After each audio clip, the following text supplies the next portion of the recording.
ನಮಸ್ಕಾರ ಸ್ನೇಹಿತರೆ, ನಮ್ಮ ಕೆಪಿಎಸ್ ಕನ್ನಡ ಪಾಠಶಾಲೆ ಚಾನೆಲ್ಗೆ ಸ್ವಾಗತ.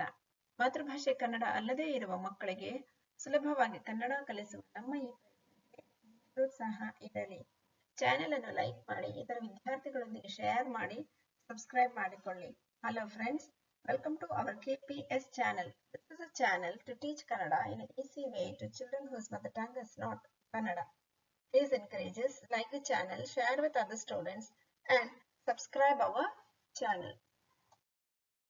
ಇವತ್ತು ನಾನು ಆಯ್ಕೆ ಮಾಡಿಕೊಂಡಿರೋದು 1ನೇ ತರಗತಿ ಮಕ್ಕಳಿಗೋಸ್ಕರ ಒಂದು ಪಾಠ 16 ಶಂಕರಪ್ಪನ ಮನೆ. Today I have selected a lesson for first standard students. ಶಂಕರಪ್ಪನ ಮನೆ. Lesson number 16. ಶಂಕರಪ್ಪನ ಮನೆ. ಸಂಜೆಯ ಸಮಯ. ಮನೆಯ ಬಾಗಿಲ ಬಳಿ ವೀಣಾ ನಿಂತಿದ್ದಳು. ಆಟವಾಡಲು ಅವಳು ಗೆಳೆಯರಿಗಾಗಿ ಕಾದಿದ್ದಳು. ಆಗ ಮಹದೇವ ಅವರು ಮನೆಗೆ ಬಂದರು. Was Shankarappa's house. Evening time. Veena was standing near the door of the house.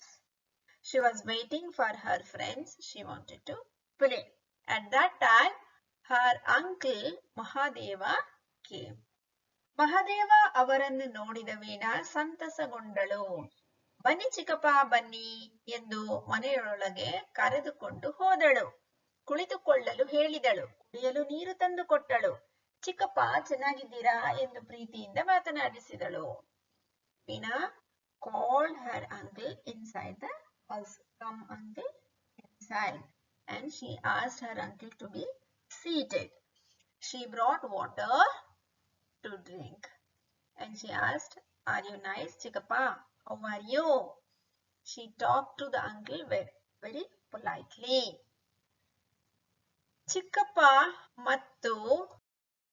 ಚಿಕ್ಕಮ್ಮ ಮತ್ತು ತಮ್ಮನ ಆರೋಗ್ಯ ಹೇಗಿದೆ ಎಂದು ಕೇಳಿದಳು. ವೀಣಾಳ ಮಾತುಗಳನ್ನು ಕೇಳಿ ಚಿಕ್ಕಪ್ಪನಿಗೆ ಸಂತಸವಾಯಿತು. ಮಹದೇವ ಅವರು ಅಣ್ಣ ಶಂಕರಪ್ಪನವರನ್ನು ಗೃಹ ಪ್ರವೇಶಕ್ಕೆ ಆಮಂತ್ರಿಸಿದರು. ಸ್ವಲ್ಪ ಹೊತ್ತು ಅಲ್ಲೇ ಇದ್ದು ಅನಂತರ ತಮ್ಮ ಮನೆಗೆ ಹೊರಡಲು ಸಿದ್ಧರಾದರು. Veena inquired about auntie and brother. How is their health? How are they? Listening to Veena's words, Chikkappa is very happy. When Mahadeva invited his elder brother Shankarappa to his housewarming ceremony, he stayed there for a little time and he got ready to go back to his house. Veena ಚಿಕ್ಕಪ್ಪನಿಗೆ ನಮಸ್ಕಾರ ಮಾಡಿದಳು. ಇನ್ನೊಮ್ಮೆ ಬರುವಾಗ ಚಿಕ್ಕಮ್ಮನನ್ನು ತಮ್ಮನನ್ನು ಕರೆದುಕೊಂಡು ಬನ್ನಿ ಎಂದು ಹೇಳಲು ಮರೆಯಲಿಲ್ಲ. Veena greeted her uncle before going and she asked, next time when you are coming, you bring Chikkama, that is auntie, and Tamma, brother also. She did not forget to tell that. So this is the hospitality given by Veena to her uncle. Odi Bareiri. So you have to read some of the words which you have learnt in this lesson. Samaya, time. Chikkappa, uncle. Olage, inside. Santasa, happy. Kudi, drink. Neeru, water. Preeti, love and affection. Chikkamma, aunt. Tamma, brother. Arogya, health. Avaru, they. Hattira, near. Swalpa, little. Hottu, time. Alle, there. Siddharagu, got ready. Namaskara, greetings. Innomme, next time. Mare, forget. ಕೆಳಗಿನ ಪ್ರಶ್ನೆಗಳಿಗೆ ಉತ್ತರ ನೋಡೋಣ. ಯಾರನ್ನ ನೋಡಿ ವೀಣಾ ಸಂತಸಗೊಂಡಳು? ತನ್ನ ಚಿಕ್ಕಪ್ಪ ಮಹದೇವನನ್ನು ನೋಡಿ ವೀಣಾ ಸಂತಸಗೊಂಡಳು.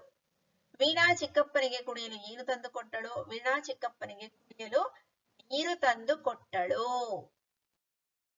ಯಾರ ಮಾತನ್ನು ಕೇಳಿ ಚಿಕ್ಕಪ್ಪನಿಗೆ ಸಂತಸವಾಯಿತು? ವೀಣಾಳ ಮಾತು ಕೇಳಿ ಚಿಕ್ಕಪ್ಪನಿಗೆ ಸಂತಸವಾಯಿತು. ವೀಣಾ ಯಾರನ್ನು ಕರೆದುಕೊಂಡು ಬನ್ನಿ ಎಂದು ಹೇಳುವುದನ್ನು ಮರೆಯಲಿಲ್ಲ. ವೀಣಾ ಚಿಕ್ಕಮ್ಮ ಮತ್ತು ತಮ್ಮನನ್ನು ಕರೆದುಕೊಂಡು ಬನ್ನಿ ಎಂದು ಹೇಳಲು ಮರೆಯಲಿಲ್ಲ. ಈ ಕೆಳಗಿನ ವಾಕ್ಯಗಳನ್ನು ಯಾರು ಯಾರಿಗೆ ಹೇಳಿದರು? ಬನ್ನಿ ಚಿಕ್ಕಪ್ಪ ಬನ್ನಿ. ಈ ಮಾತನ್ನು ಯಾರು ಹೇಳಿದರು? ಈ ಮಾತನ್ನು ವೀಣಾ ಯಾರನ್ನು ಕುರಿತು ಹೇಳಿದರು? ಈ ಮಾತನ್ನು ಚಿಕ್ಕಪ್ಪನನ್ನು ಕುರಿತು ಹೇಳಿದಳು. ನೀಡಿರುವ ವಾಕ್ಯಗಳಲ್ಲಿ ಒಂದೊಂದು ಪದ ಬಿಡಲಾಗಿದೆ. ಆವರಣದಿಂದ ಸೂಕ್ತ ಪದ ಆರಿಸಿ ವಾಕ್ಯವನ್ನು ಪೂರ್ಣಗೊಳಿಸಿ. ವೀಣಾ ಚಿಕ್ಕಪ್ಪನಿಗೆ ಕುಡಿಯಲು ಡ್ಯಾಶ್ ತಂದುಕೊಟ್ಟಳು. ವೀಣಾ ಚಿಕ್ಕಪ್ಪನಿಗೆ ಕುಡಿಯಲು ನೀರು ತಂದುಕೊಟ್ಟಳು. ಮಹದೇವ ಅವರು ಅಣ್ಣ ಶಂಕರಪ್ಪನವರನ್ನು ಗೃಹ ಪ್ರವೇಶಕ್ಕೆ ಆಹ್ವಾನಿಸಿದರು. So children, this completes the lesson. Practice this. We shall meet in the next class.